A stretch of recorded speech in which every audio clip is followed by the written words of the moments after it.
Right. Hey, good morning, everybody. Hey, before we get started, my name's Sean McGrath, by the way, and before we get started, I just wanted to share with you a quick little trailer that we put together before. Now, I don't know if you guys have realized this, but there are trailers on many of the different sessions on the Ignite page, and they asked the presenters to put together a trailer to, let the audience know what to expect. So when I heard trailer, I thought movie trailer. So that's what I created. And so this is on purpose, over the top, but anyways, I'm going to just give you guys a little preview of what to expect today. Here we go.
No, let's start Bob Dylan. Come on. Good morning, everybody. My name is Jeff Guillet, and I'm going to be hosting today's session. This is going to be a very interactive session, and we want to make sure that people who have questions, please, we're going to have mic runners that are in purple shirts. They're supposed to be here. Where are they? Okay, there's one. And they'll be passing mics down because it's a lot easier than fumbling over your friends to get to the edge. And we want to make this very interactive. So I want to start off with everyone introducing themselves from the supportability team. Hello, everyone. My name is Gabe Bratton. I'm a supportability PM for Outlook. Nino Bilic. I'm a supportability PM for management tools, mailbox stuff, which includes stuff like public folders and yeah. Amir Haq, and I'm the SPM for client access and mobility. So any client connecting to Exchange Mailbox deals with that. I am Nasir Ali. I'm a principal escalation engineer. I'm not part of the supportability team, but I'm here interacting with them. I'm Tim Heaney. I'm on the supportability team for Exchange Hybrid, migration, and monitoring. Scott Landry, and I'm responsible for all those nasty NDRs that you see. So mail flow, transport. I'm Jennifer Gagnon. I work most specifically on anti-spam, anti-malware, as well as Exchange e-discovery and archiving. Hi, my name is Sean McGrath, and I'm the lead of this team and video producer. Thank you. So I think we've got some slides that Sean wants to show. Yeah, I just want to put everything in context about what you're about to see in here, because we are not the marketing team, we are not the engineering team. We sit between the engineering team and the support organization.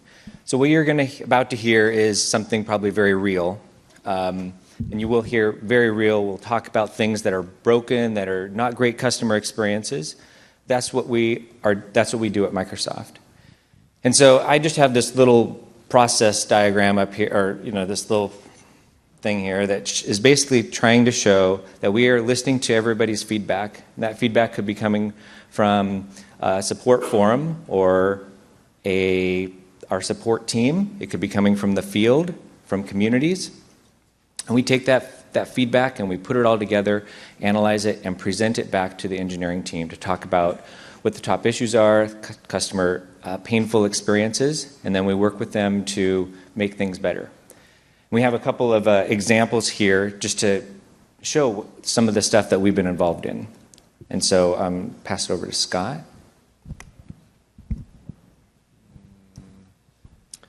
Okay. I just was trying to remember exactly which scenario this was.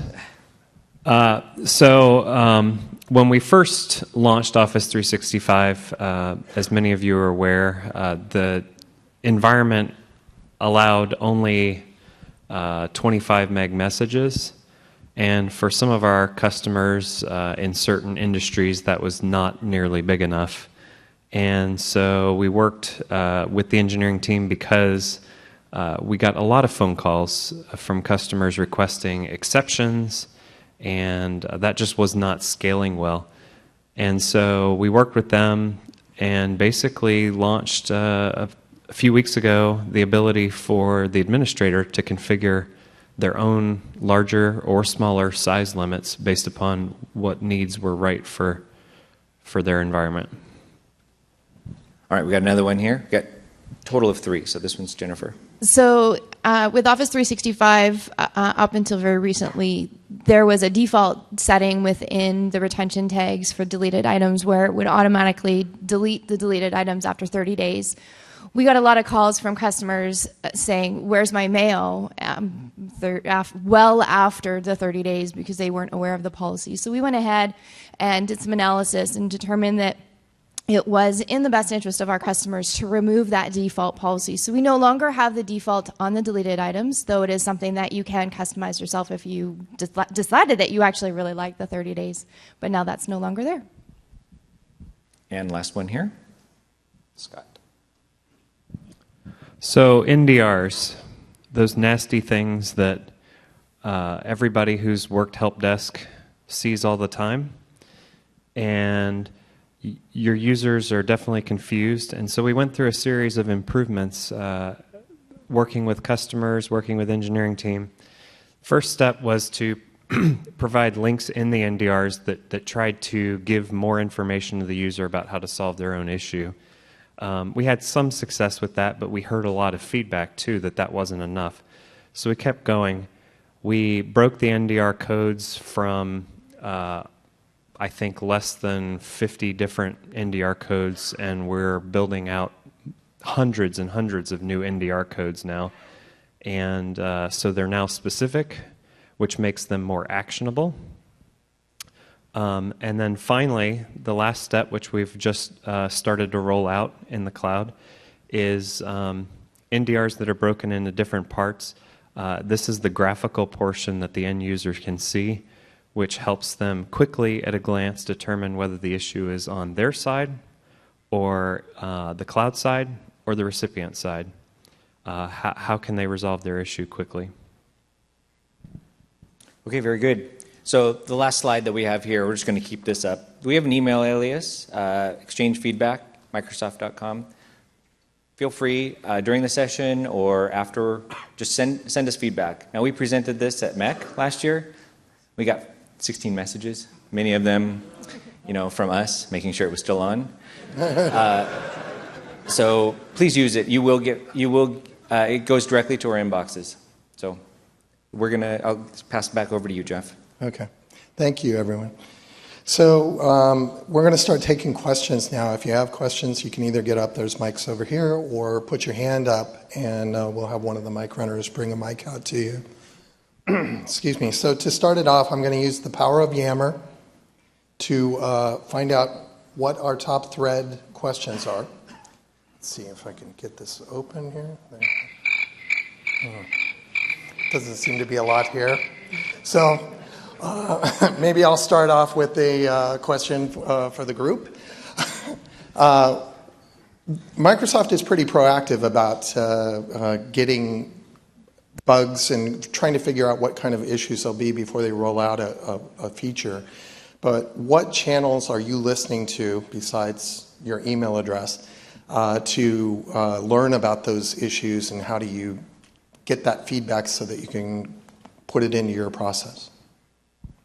So for me, I listen to a couple of different channels. I definitely look at support tickets and support data, try and see if there's any patterns in that particular case. Occasionally, I do get called in on customer calls when it becomes a problem that support is really quite puzzled on. I also work quite closely with the engineering team and try and identify things before they get to the customer so that we can work them out and so that you guys don't actually experience them in the first place. I can add to that. When you talk about new features, they have to be rolled out, right? So as they're rolled out, you want to try to catch these things early, right? So the way you catch them early is you go to the forums. So forums are the first place where people start raising the flag saying, hey, something's going on, right? But we figured out that's obviously too late. So one of the things that we've been working with the hybrid team on is like test automation. So now we have servers that run multiple times a day. We build up new environments. We run HCW from those environments and make sure that the hybrid configuration wizard works against every forest in the data center every couple hours. Sounds crude, but that's what we do, right? We try to make sure that if a service update happens, that we're rolling service updates all the time, right? The servers are on different builds. As that happens, you could break things, right? You're updating features, you're updating functions. Hybrid touches so many of those functions, right? So to make sure that we can catch that, we felt that the most real we can get is to do two things. To create a new environment, run HCW, and then rerun HCW again to make sure an upgrade works. And that's what we do all the time, every day in the data centers in an automated fashion to make sure that we don't have any problems in the hybrid space, to give you an example. Thanks. Another thing that has been super helpful is MVPs such as yourself. Actually, I'm sure I'm speaking for the rest of the team. You guys have been very vocal to bring stuff to us very early. And if That's not very kind of the way of saying we can complain. And if not very early, then repeatedly, right? So that is okay. Yeah, thanks. That has been a great partnership for us. I hope it continues. That is another definitely a signal that we'll have. Thanks. I want to add one thing too. So for IO and Outlook, and starting since February, updates for Office have now become just a steady stream of public updates, the second Tuesday of every month. We no longer do cumulative updates. And when those updates go out, for example, starting on the Tuesday morning, the product team or sustaining engineering team will throttle it. So they'll go out first about 1% and let that sit for a while. And then we'll watch the feedback, forums, support, MVP feedback from Outlook MVPs and so forth. And then, they'll up the throttle a little bit every, few days. And generally by the end of that first week, if things have gone smoothly, they will have pushed out the updates to everyone. And so that's the main way, I'll watch for it. Thank you. So there's a question on the left here. Yeah, hi. I was in your session last year, and it was one of the most valuable ones that I went to, so thanks for doing this. One of my questions, though, is we've been a long time O365 customer. Before you moved to Wave 15 and FOPI, there was a feature to be able to notify the internal recipient of a message where it was deemed that it was an attachment type that we don't allow into our environment. When we moved to EOP, that feature went away, and it's really something that we'd love to see come back. I've made Premier calls about it. The responses that we've got is that it would be too time-consuming to be able to do that, but I can send that same thing to an administrator mailbox, so I'm just looking to get it to go to the recipient so that they know. That's great feedback. Thank you so much. I will definitely make a note of that and take it back to the product group. Thank you. I am not aware of any plans specifically to put that into the product. So. Okay. I have a question over here. You guys primarily work on Office or online or on-prem? Both, actually. Yes. Yeah, across the product. D. Okay. To expand on that a little bit, there's more of a need in the online space right now. On-premise is pretty I'm going to go on a limb here, pretty stable. Okay. And it's the online space is where there's more flux. That's where more of the new features come first. That's where more of the attention needs to be made. Not just because we don't care about on-prem, but that's just where things get lit up first. By the time those features make it to, on-prem a couple months later, like even when we have an update that we roll out and we fix something in the service, there's a good chance that that's going to make it to the next CU. But when it first rolls out, it rolls out in a service. So we need to make sure that it works there well, and then it should, for the most part, work on-prem. So we do focus on both, but to be fair, I would say we focus more on the cloud, for sure. Let me ask the audience, how many of you are only in Office 365? 3. How many people are on-prem only? Okay, hold on.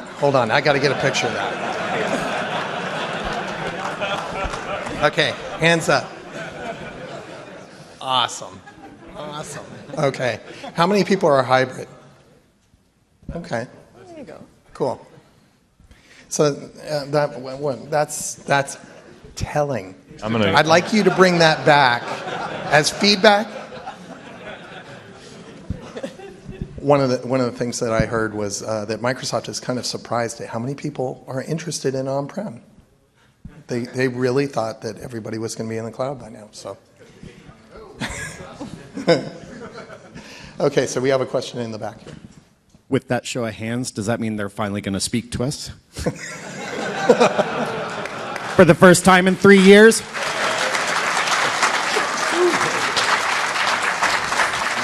Okay. All right, so I have one question, and Tim, hi, you can't answer because I already asked you. And one comment that came up here. So the comment is, I really think the NDRs associated with the DLP rules could be a lot better, since that's all internal to the Microsoft Exchange platform. They should not be nearly so confusing to the end users about why X or Y is being denied. But the other item I have is, when you're trying to integrate Link with Exchange, it seems to be a common consensus on the Link side, not under any circumstances to deploy the unified contact store. If people think differently, I'd like to hear it, but working through the Link Skype booth, or the Skype booth or the Skype sessions, everybody's like, yeah, just undo it. It doesn't work. And that is our experience, and Tim had some ideas for me. But if someone has some better ideas than that, it is just a flood of auto-discover errors on the Link side, constantly. Anybody want to take that? So I'll take that. So I'm actually going to be in a session with Premal Gandhi. He's a supportability PM for Link. And that session will be Thursday, 5 to 6:15. If you'll come there, Premal is going to be the right person to get that information to you. Thank you. Thank you. Have a question on the right? Since going to CU8, noticed some interesting bounces happening for our 2013 environment. The messages in the internet headers are bouncing to 3 or 4 different 2013 servers before being delivered. Has that been reported? Is that expected? Yeah. No, we have not heard of this particular scenario that you're talking about. CU8 has been very stable in terms of deployments and in terms of number of regression and things like that. We have not heard any of this report. So, me neither. Yeah, we have not seen this. In fact, I didn't see it on the on-premise side, actually. I am curious, this is only between Exchange 2013 servers, or? Yeah, the external mail first goes to 2010 hub servers, and then it goes into 2013, then it bounces around and is finally delivered. I haven't had a chance to dig into it because it's still being delivered. So once I get past some other stuff, I'll be checking the logs and everything to see what's going on. But it's just something that I noticed recently. Yeah, CU8 for me and my customers has been really stable. I'm not saying you're not having your issue, but it sounds like something that's individual to you. But CU8's great. I mean, if you want, you can send some details back to us, in terms of what you're seeing, and we can definitely look into it. But we have not heard any report of this particular behavior, actually. Okay, that's good to know. Thank you. Question here in front. So inter-org FreeBusy is really important to us. And the inability for that to work prevented us from doing a hybrid, because we would have to expose the external Microsoft Online SMTP for them to be able to look up the actual FreeBusy for anyone who is in the Office 365 environment. You guys looking at that? Is that on the roadmap? So you couldn't go hybrid because you didn't want your users to have a target address of contoso.mail.onmicrosoft.com. Yeah, in the other organization, they would have to look up the FreeBusy details using that SMTP address, rather than our. So you're talking about something different. Okay, so hybrid itself, you're saying on-prem to Office 365. The hybrid environment's fine. You don't care about using that. But you're talking about when you have a separate organization that now wants to see FreeBusy for. So that's what we call the hybrid mesh. I don't know if that's what it's legitimately called, but that's what I call the hybrid mesh. Did you say mess? Or mesh? That's what I call it. Sometimes I slur, so it could, take it how you will. So the challenge is I'll tell you what the technical challenge is first. If you're organization A and you have A.com and Office 365 as well, so you're hybrid, and then you have a federation trust or an org relationship, so you share FreeBusy with B.com, who say on-prem only, okay? When they try to look up a cloud user's FreeBusy, they're going to send a FreeBusy request to, Contoso, to A.com, user at A.com, right? When it does that, the auto-discover response comes back. Well, they get the delegation token for that environment, and then they go and request FreeBusy to the on-premises organization. The on-prem organization responds back and says, you need to go to contoso.mail.onmicrosoft.com to be able to see FreeBusy. So then we redirect that request to the cloud. The problem is we redirect it with the old delegation token. We don't go and get a new one. So when the cloud sees that, it says, oh, that's not valid for this environment. Go away, Joker, right? So it's invalidated. The way to fix it is to have like a FIM solution or sync contacts between A and B, so that whenever we do that. And then have a separate org relationship that points to the cloud for contoso.mail.onmicrosoft.com. But in the sync relationship, that's coming straight out of our directory, and it's using the primary SMTP. So you're just saying my solution's wrong, or the tool I'm using is wrong. Yeah, you'd have to sync. It's a terrible solution, but you'd have to sync the target address to B.com, so that their first request has to go to the right premises, because we have to get the delegation token for the right premises. And that's unacceptable to I completely agree that that's unacceptable. Plus, you also cannot control mail flow at that point, right? Because all the mail flow is going to go to contoso.mail.onmicrosoft.com. You don't control DNS for that, so then you can't control. You can't have centralized mail flow and all that, right? So there's a whole lot of problems with that. I know.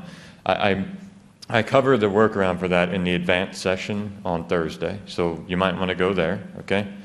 I have a couple slides on that so you can look at that. And there's no solution yet. We are pushing this hard. We're working on documenting it first, and that should be coming fairly soon. And we want, people said, oh, OAuth is going to be the solution. Nope, OAuth has the same limitations, and we'll cover that there too. So I don't have a good answer, but yeah, that's that we understand. Okay. We're working on it. Thank you. Good question. Got another one in front. Good morning. I work for an IT consultancy. We are migrating a lot of customers, and still a real pain in the is public folders. I see there are some people on my side. Where are you migrating from and to?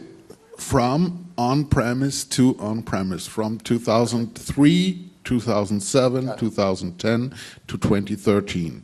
Modern public folders, if you can build them from scratch with the mailboxes, is okay. But getting them there, we're falling back partly to PST export it to PST and import it afterwards because it's a real pain in the ass. So, what part's the pain? The pain is first getting it synchronized, and then you, when you do the migrating itself, it is unstable. You don't get any feedback from the migration part itself if it's synchronized.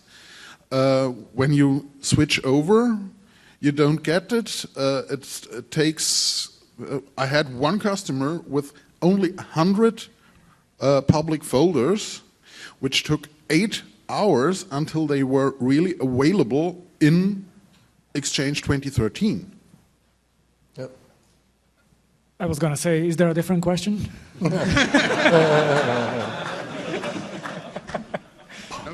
It's a hard question, but it's...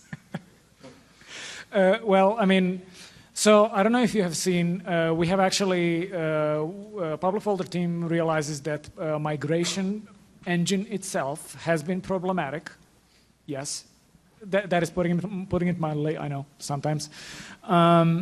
And they have actually been shipping improvements to public folder engine. So we now have something that's called a batch migration. I don't know if you saw us talking about that on the Exchange team blog and in documentation, which will actually be a recommended path forward. So we do not recommend anymore that you use what used to be called as a serial migration. It does require additional some new commandlets, but it has proven much faster and much more reliable because of that, because it's much faster. I mean, I am right there with you that even if it's faster, it's not necessarily, how do we put this, intuitive. Performant. Well, so no, it should actually be definitely much more performant if you're using batch migration. I don't know. Is that approach that you have tried at all? Not yet, because we had the last Exchange migration was without public folders. I see. We could. So you were like, get the customer to get him off. Got it. But, yeah. And yeah. So, but still, we have one customer coming up which has over 50 gigs of public folders for 300 users. And wow. Hey. You better get started now. One thing I will just give from my experience is don't use the scripts that are in the build. The one that's in the scripts folder, go online and get those scripts because those are the most up to date. A lot of people don't know that. So get those scripts first because they are any improvements have been made in there. Yeah, I would also say definitely give batch migration a try because we have seen really, well, not dramatic, but substantial improvements in throughput, especially if you're not migrating to online and then you don't have to deal with, I don't know, WAN links and stuff like that. So, I mean, I can't imagine that doing the whole PST thing is going to be faster than batch migration. So, I mean, if this is what you still see... Depending. Okay. PST is only for small... Yeah. Right. Don't get permission. Oh, I see what you're saying. But okay. We have a big one coming up, so... Yeah. So one thing that I would recommend in your case is to go CU8. Try CU8 because CU8 has majority of the performance fixes for public folder migration stuff, and as the new CUs comes in, they're putting more and more of those performance fixes in those CUs. You know, okay. So CU8 is probably you want to try it when you're migrating. You know, big. Yeah. The whole batch migration thing is in CU8. So and plus additional fixes for performance. So I would definitely take that as a baseline. If you're still seeing that it's really not working for you, I would be totally interested if you email when you see next time that it's really painful and you are there on CU8. Let us know. And I will drop you a big mail with a lot of screenshots.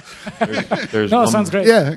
There's one more point on that too. When you're doing the migration, because you're doing batch migrations, remember there's a migration thread for each public folder mailbox with batch migrations. That's where we moved from a serial one for all to one per public folder mailbox. So don't overload each public folder mailbox. Create more, right? Because then you'll have more parallel migrations, and you'll be much better off.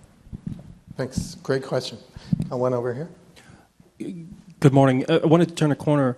We are a 2010 on-prem, active passive site, DAG, 5,000 mailboxes, and we're looking to bring on either Exchange 2013 or 2016. The key about ours is we're an Outlook 2010 client, Cabreros, MAPI. Outlook Anywhere is actually disabled in the environment. Could you speak to maybe the top 3 things we have to look for as we bring either 2013 and 2016?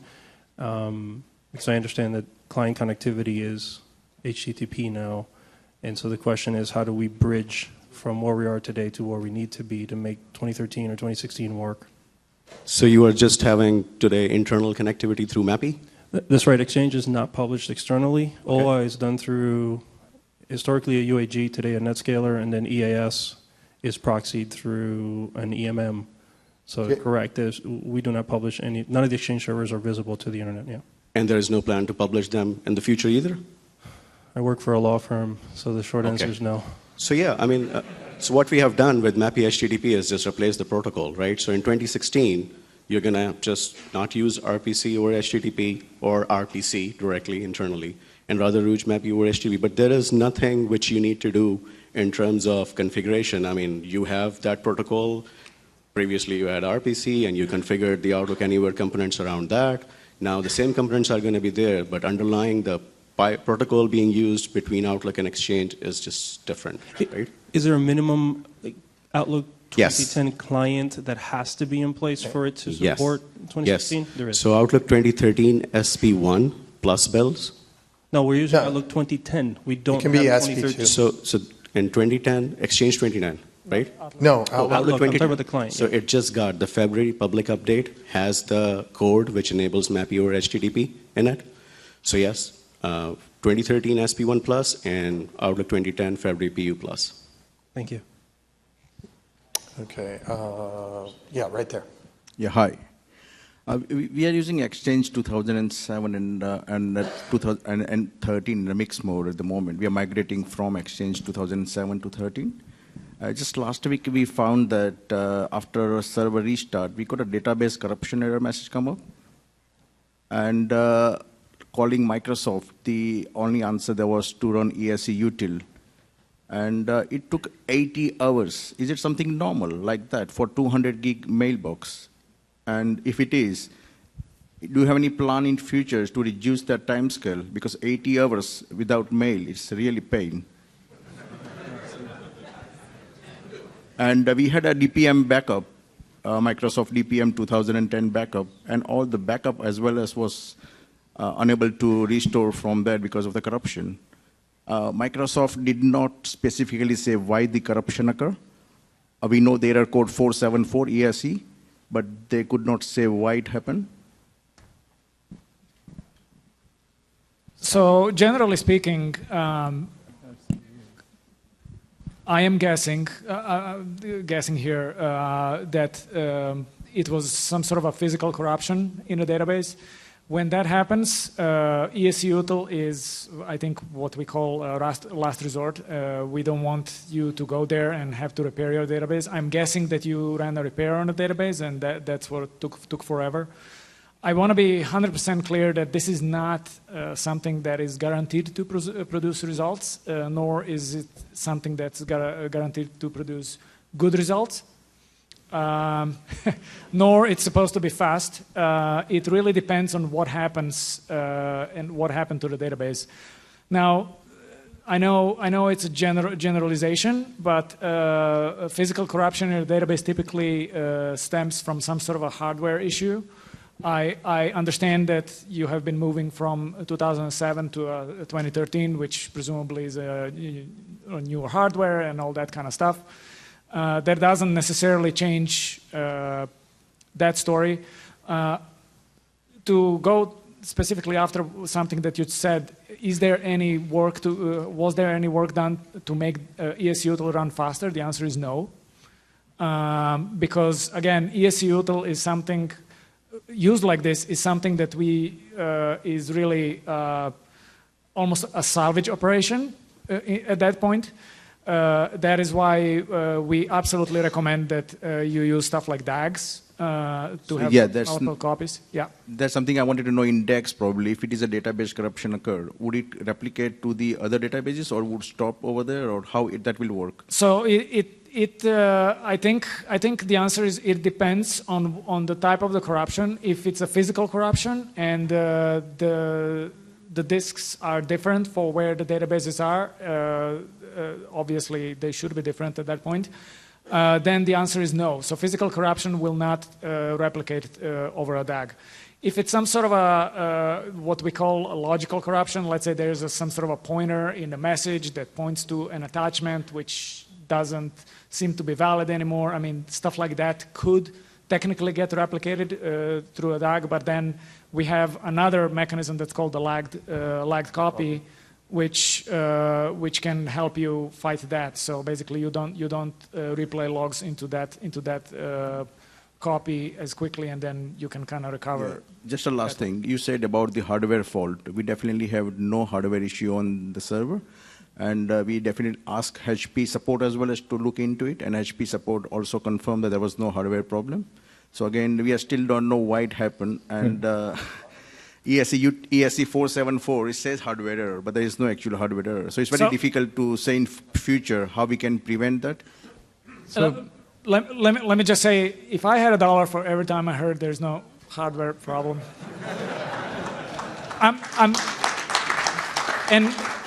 And I do want to be respectful. Obviously, you know, you sometimes have to, you have to listen to what Microsoft says. Then you turn to your vendor, and you have to listen to what the vendor says. And it sometimes feels like you are stuck between the, rock and a hard place as a customer, and it's a terrible place to be in.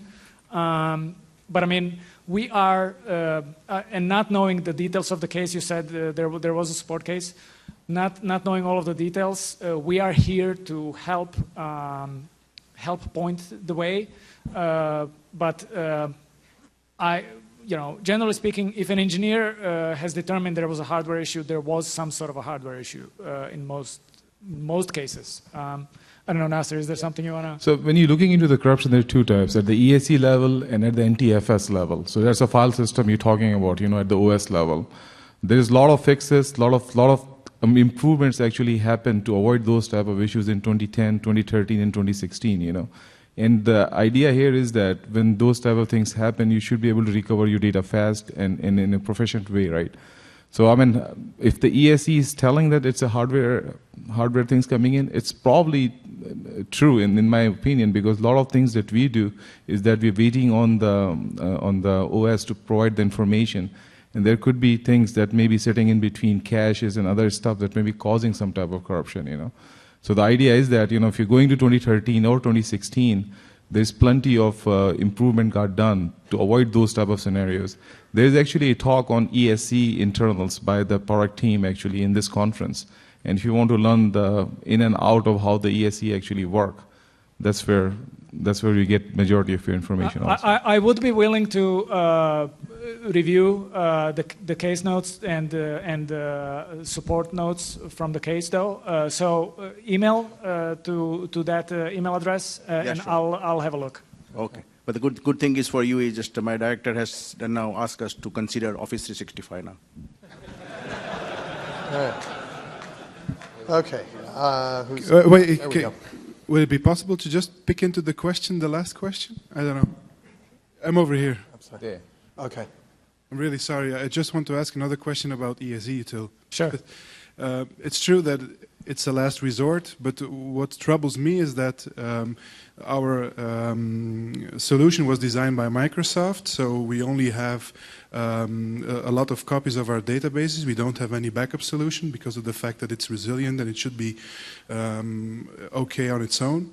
But the problem with the lag copies is if we want to do point-in-time recovery, we have to absolutely use ESE util. There is no other way. So I'm not 100% in agreement. to be clear, I am talking about database repair specifically. Yeah, I know, but ESE util, the fact that it's just not trustworthy, and I know if I have to do a point-in-time recovery, then I have to take out 3 days to do it, because otherwise it doesn't work. So now we are talking about two different things. Yeah, I know, yeah. I want to be clear. I am talking about database repair. Hard repair, yeah. Specifically database repair. Database repair is something that we cannot guarantee what results you're going to get. This is a last resort. We will try, we will do our best. ESE util has seen improvements over the years and stuff like that, and all of that is great, but we still do not know exactly what you will get or if you're going to like what you get. Right, and a repair is different than activating a repair lag. is You may be using ESE util, but I'm it's not. I'm not activating a lag. The thing is, for example, we also have recovered item retention, but people succeed in deleting those, and then they say we want to have our mailbox restored in the state it was 2 weeks ago, for example. And then we have to go back 2 weeks into the logs, replay them, and we also have to use ESE util. And I know in advance, if I have to do that action for one database, I have to take out 3 days to do it. And it's really a pain to do it like this. And it's really a solution that Microsoft supports officially, because there is no real backup solution that can back up the amount of data that we have. So there is no other option, but it still is a problem that we have to every time take out 3 days to just restore one database. Got it. So it depends on your version of Exchange as well. I mean, That's 2007 and 2013 throughput has significantly changed in terms of how ESE util process your databases. So I mean, it's not oranges to oranges comparison. If you're on 2013 and you are just doing, then it's totally different in terms of how the throughput get processed. Okay, I think we have a question over here. There we go. We currently run Exchange 2010 SP3, and one of the biggest problems I've seen is the folder inheritance as far as permissions. Has there been any improvements in 2013 and 2016? Folder what? Inheritance, permission inheritance. You can't say, I want this person to be a reader, and it populate down to all the folders. You have to constantly be updating the folders if any new folders arrive. Yeah, I'm not aware of any change, but yeah. So you can have the basis of having that model, permission model, to not inherit the same permission as the parent is that you want to have different permission levels at different folder levels. So I have heard about it, that you want to propagate it and just give us a button because we want to do that. There is nothing like that in the product today. Okay, so there's nothing even an Exchange level that you can set a reader permission? I'm not aware of, on the server side either. Yep. I just don't understand why, like in a normal folder permissions in Windows, you have inheritance, but nothing in Exchange. Yes, not in Exchange. Thank you.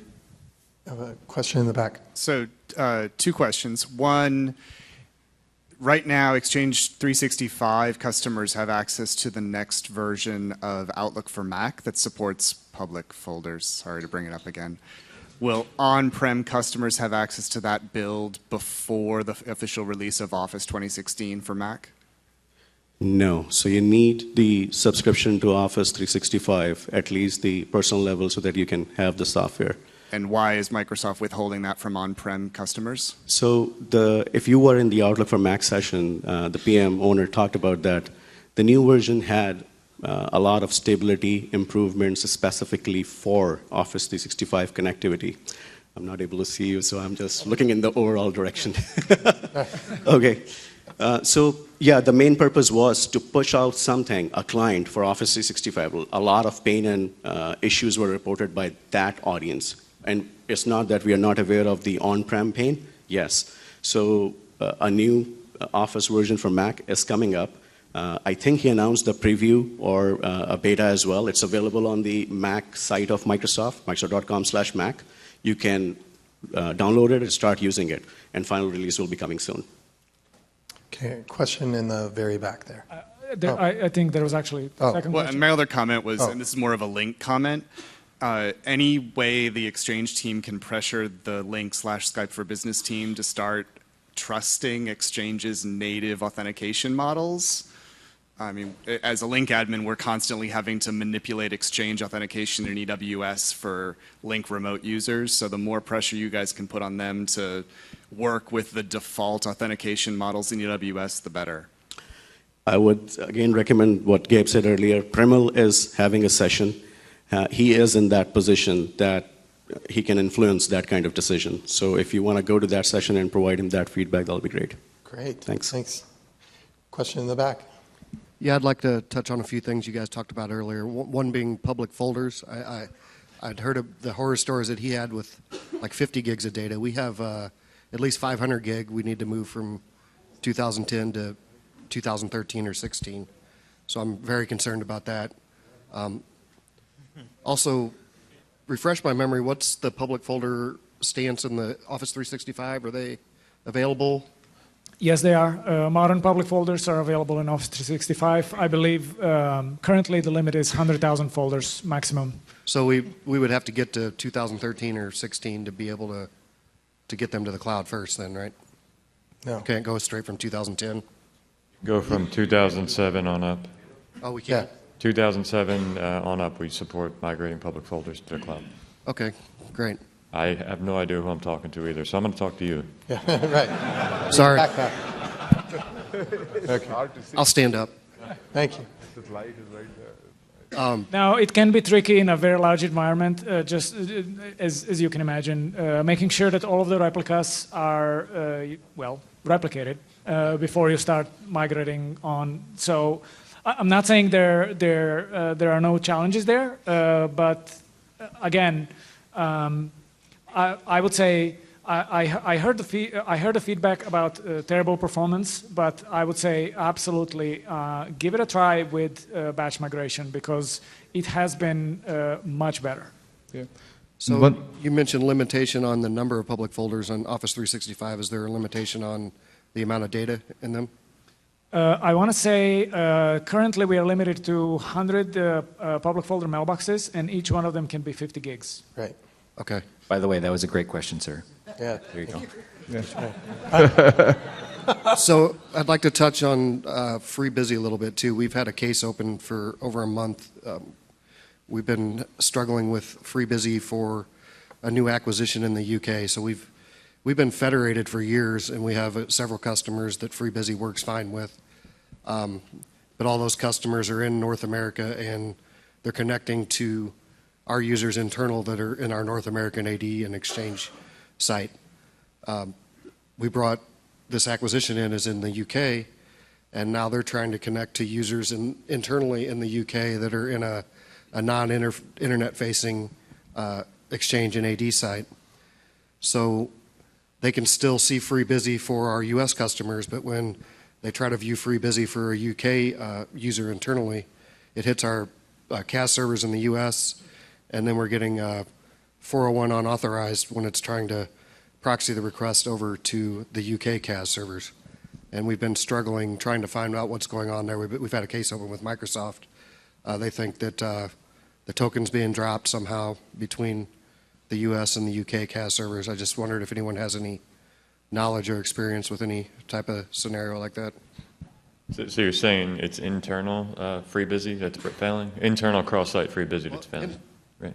Internal FreeBusy works fine. It's when the external federated customer tries to call up FreeBusy for an internal Yeah, so UK. external customer in EMEA says, I want to see FreeBusy for Joe at contoso.com. Right. It hits an EMEA server at contoso.com. And then, but Joe's mailbox is in the U.S., so it has to proxy over. Is that what you're getting at? It's the opposite, yeah. So everything goes through the U.S. Okay, but it has to proxy to the UK. Similar idea. And that's when it fails. But internally, everything works fine.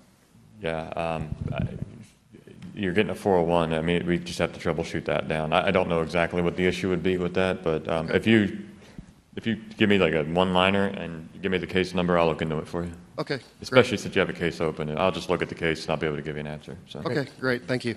Very patient person in front. Thanks. I want to get back to the public folder discussion. I know everyone's favorite. Are there any other questions? So we have 1.1 terabytes of public folders, and over a million objects. Actually, in the millions of objects. Sean, you should really not encourage that.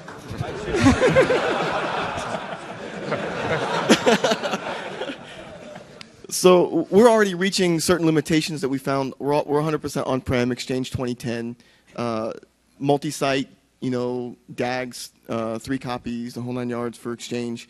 Public folders, we only have 1 replica set, 1 at each data center. All of our users can only attach to the one at the one local site where our main stuff is, even though the majority of our operations are actually run out of the other data center, because for some reason that replica, whenever users attach to it, it's never catches up to replication. No matter what we do, it always is behind by like a couple hundred gigs. I know, it's ridiculous. On top of that, we constantly have problems with like corruption inside of that one. So we have to reboot the mailbox or the public folder server probably once a week. And if we don't constantly do defrags or manual deletions in there when we cross like that, every time we cross the 1 point something terabyte, it'll randomly dismount. So we're told by a support case that 999 gigabytes is actually the official maximum capacity for on-prem. We're looking at going to a hybrid model for O365 here, probably in the next 6 months. So the migration of public folders is going to become a nightmare, I'm sure. Well, it will not. You can't bring them. Yeah.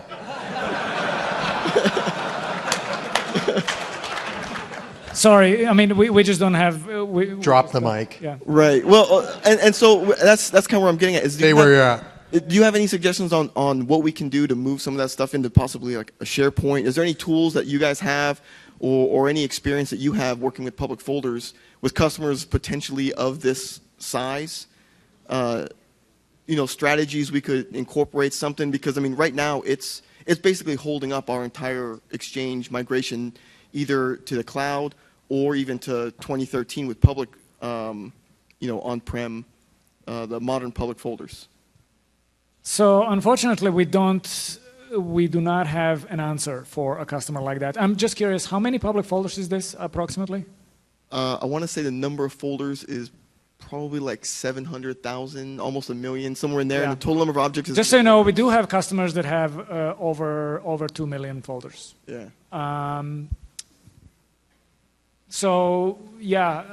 Unfortunately, once you start talking about that kind of size, that kind of hierarchy size, we do realize over the years it's been very clear that public folder application, as it was designed many years ago, that depends on the transport and messages that fly back and forth and all this stuff, hasn't been very reliable. So as you know, you're not the only customer that ran into this.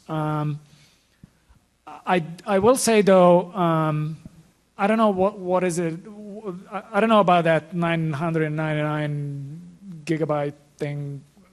I'm not exactly sure what's going on there. Yeah, that's what support told us. I think it might have just been so we quit calling. Well, anyway, I'd be curious to read more about that. But I mean, the bottom line is for that kind of public folder load, we simply do not have a way to bring you to Office 365. And to answer your question, do we have any tools to migrate stuff like that to SharePoint? The answer is no, we don't. There are tools out there, I believe, third party, that might allow you to do something like that. Might, I said. I'm not exactly sure. So yeah, there's simply not a good answer. We do realize that at this point of time, we are at the place where we can bring some of the customers with us to Office 365, but there are some customers that we simply cannot at this point. And that is something that Public Folder team has been working on. There are scale limits that they are constantly pushing for both on-premises and Office 365. As you can see, as you have seen over the last several CUs on premises, we have been increasing that limit from ridiculously low to quite decent now on premises. Well, I would say actually totally good for 95% of our customers or so. But yeah, this is definitely a work in progress. So I don't have words of wisdom for you, other than it is something that public folder team is working on and is very aware of. So you can still move your mailboxes to the cloud, though. Yeah. You set up hybrid public folder access and Yeah, cross your fingers and everything should be good. Well, the goal is eventually to get off of on-prem. So, they wanted the senior management is looking for the complete strategy, how you're going to get from A to B and then to eventually to Z. So they don't want to, well, we'll figure it out later answer. All right. I lost the mic. I'm not sure who has the other mic back there. Oh, okay. Yeah. We were partway through a migration to the cloud, and we ran into an issue where the executive users in our company, they synchronize multiple folders using ActiveSync on their phones, and at all hours they would just stop synchronizing. It was identified to us that Microsoft was seeing our phones as a potential denial of service. They were really only synchronizing like maybe 10 folders each. Is there any way to change that from an Exchange standpoint? Okay, so yeah. What we have in service are some throttling policies, some mechanisms to prevent devices that are acting badly or not in a way that's expected by the server to block those devices.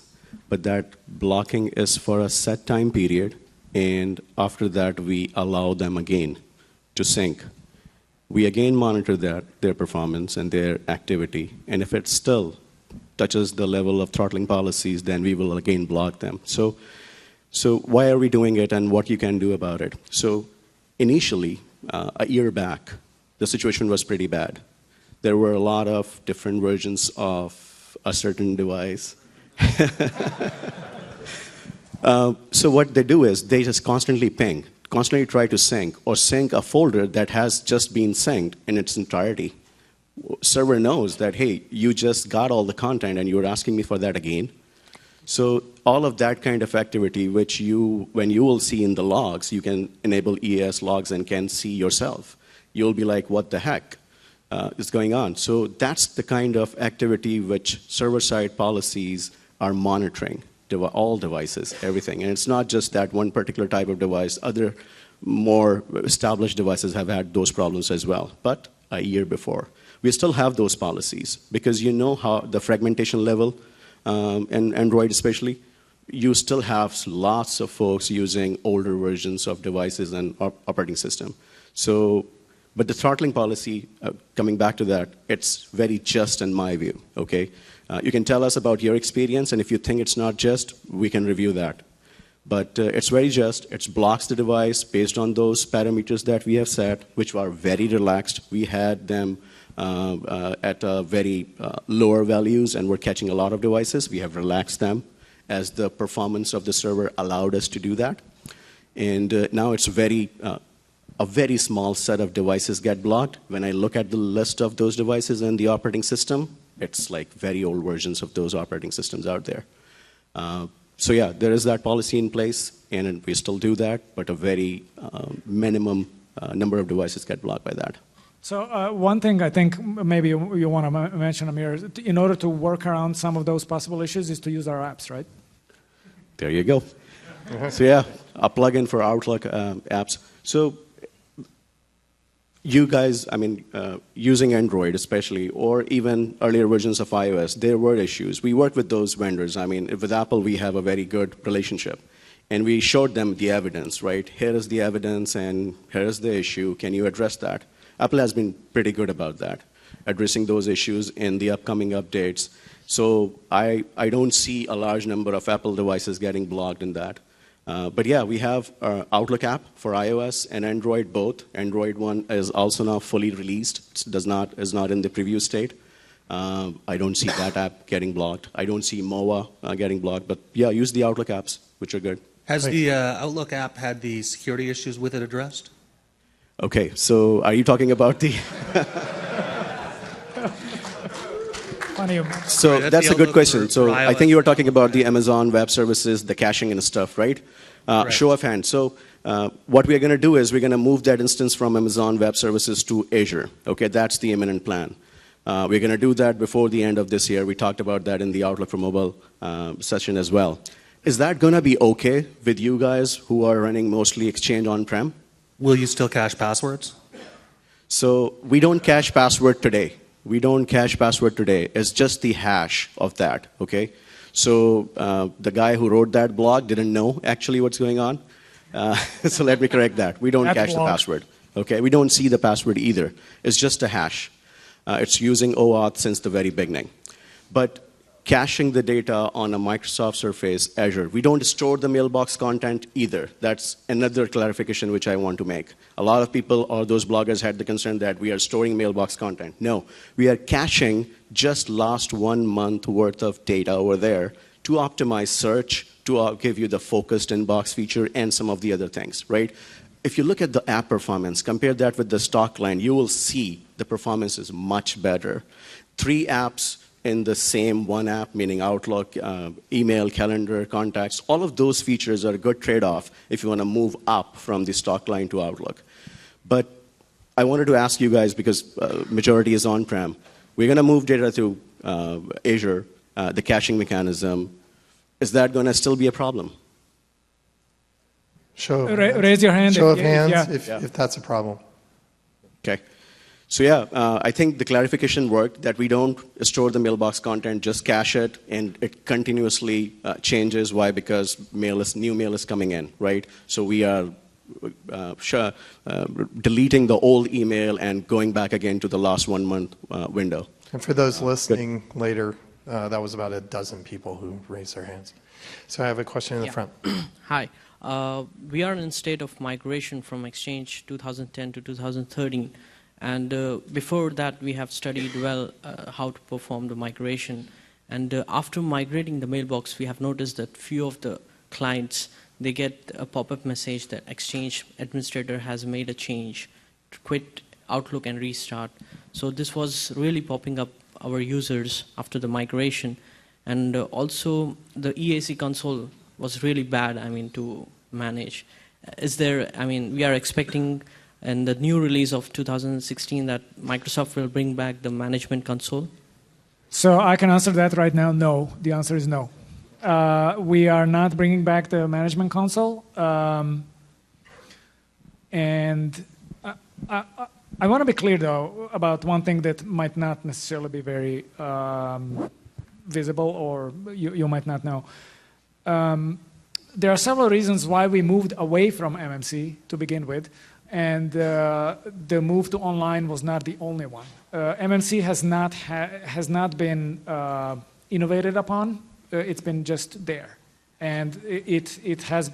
And we've been told that that is how it is. So I know the move has not been super popular with especially on-premises only administrators.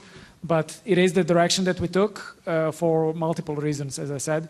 And we are you will see in 2016 improvements that we have been making, some of the improvements that we have been making to EAC in Office 365, you can see them now.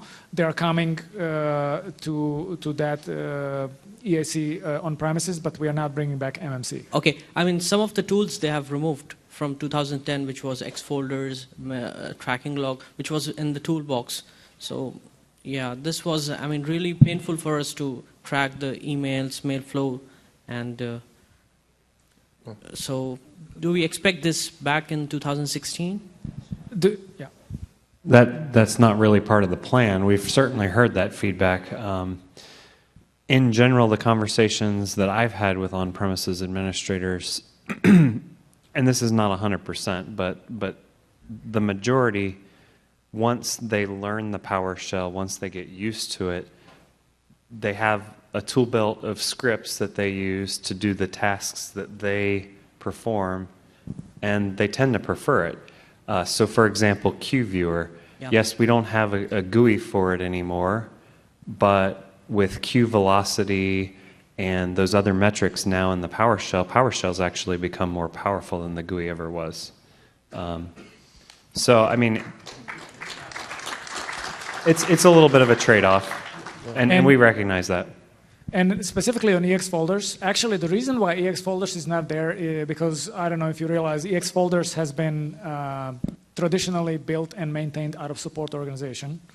It's actually a person who sits with us on the floor that does that down in Texas.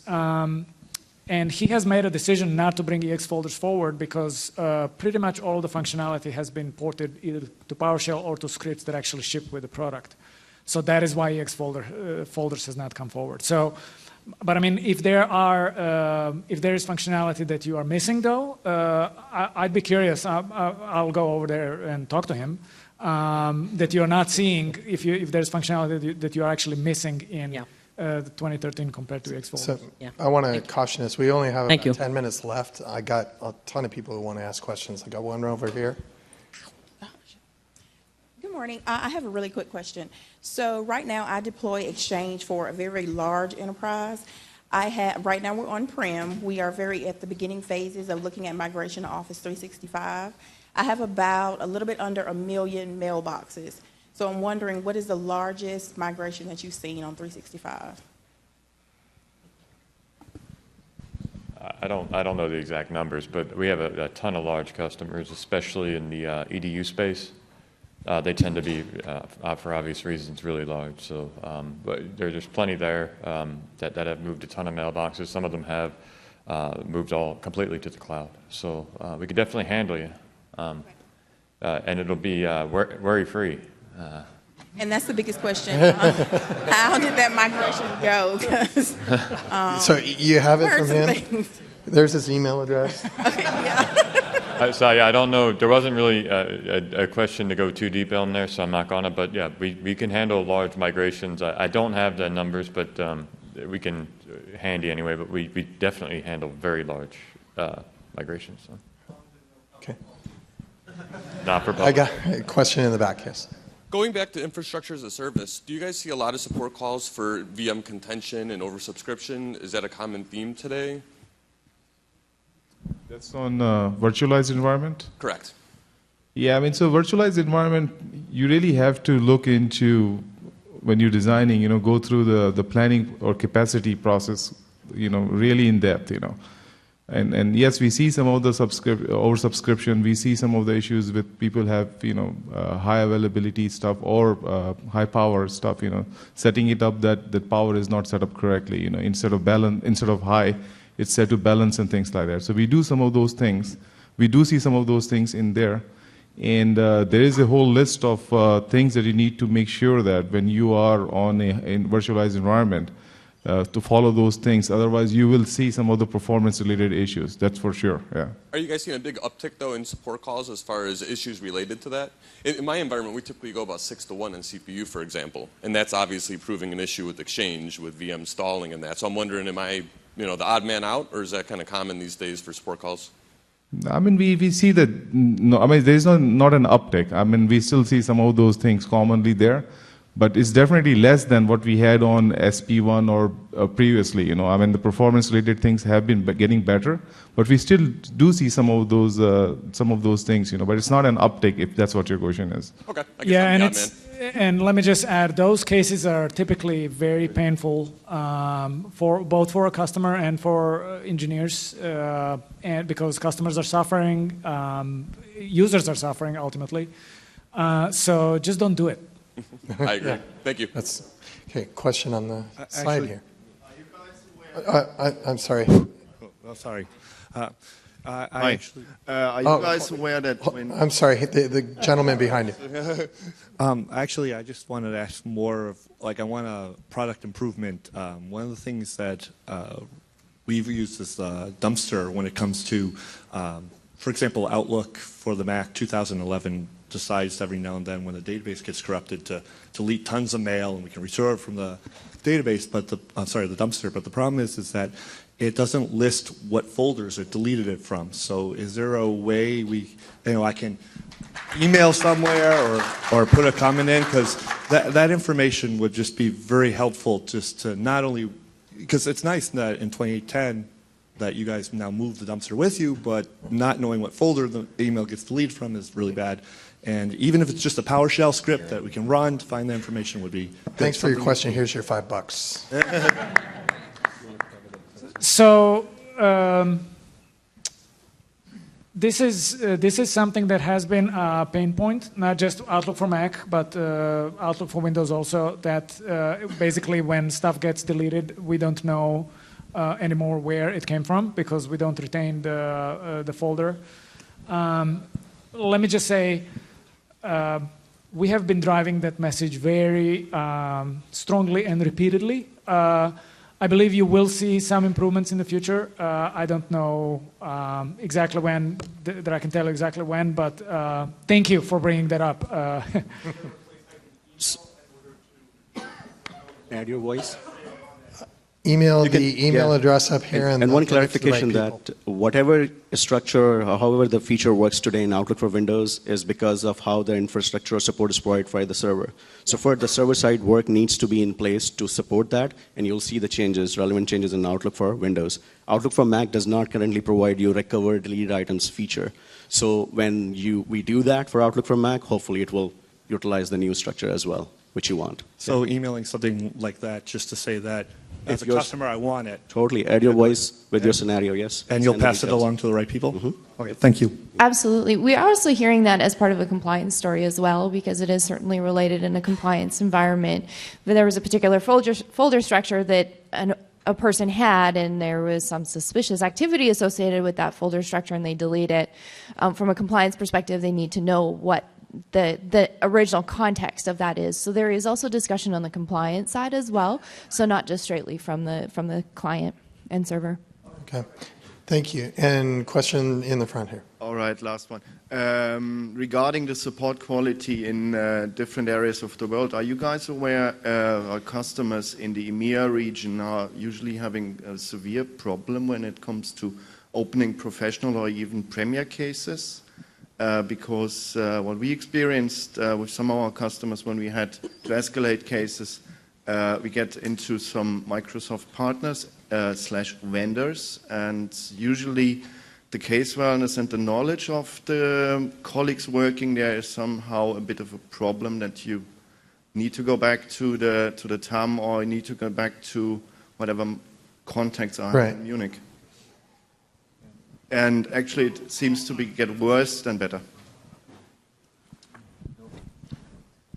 Who wants to take that? I don't think we have a good answer for you up here on that. I think if you are experiencing problems with routing, you could definitely let us know about it. But it's a call routing issue maybe, and if it's not, If it's a quality of support, because that's what your question is, that the quality of support is not up to par. And if you are a premier customer, you have a technical account manager. That's your venue to talk about, to provide feedback in terms of the type of customer support that you're getting and what are the things that are concerns, And the other thing is we're working very hard to make sure our quality of support goes up, right? And the way we're doing that is a lot of people say when you go to the cloud, you don't have insights, and that's just not true. But we're still working to make sure that our engineers have the insights they need to properly support you. So we have new tools being created all the time for our internal engineers so that when you do get that person, you can't tell who you're talking to, right? You should be able to, even if you did get routed incorrectly, you should have an awesome experience. And we want to get to that point. We know we're not there 100%. Probably will never be there 100%, right? But we definitely are striving for that and trying to give them the tools they need so that they know everything they can about you so that they can solve your problem. All right, thanks. So 2 minutes. Okay, 2 minutes. So we got one last quick question. All right, this will be quick. So we're 2013 CU7 on-prem.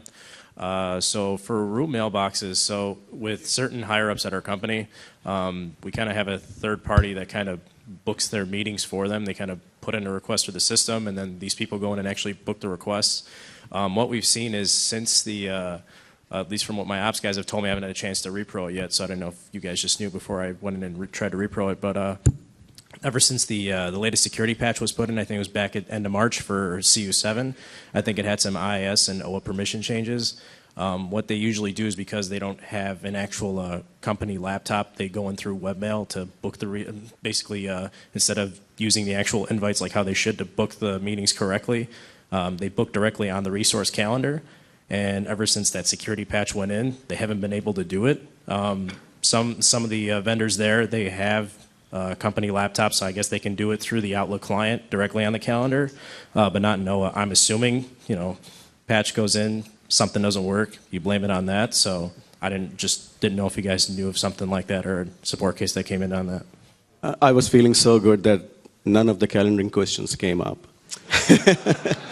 But in the end. So I'm not aware about that issue, I would say. Send me some details on this so that I can find out. But in general, I would say you haven't seen anything in support either, right? No, we have not seen. This is a link security update you're talking about, right? It was an Exchange. It was an Exchange security up. It was a security update that came out for Exchange CU7. Okay, so with CU7, right? So we have not seen actually any uptick or any type of large number of cases open for this one. So if you send the information to us with the repro steps, we can definitely look into it and figure out what it is. I'm hoping that is the case, so they actually can do it the right way and save us headaches. But right. Okay. Well, thank you very much. I wish this was a day-long session. I'm sorry there are so many questions that didn't get answered. I want to thank our panel.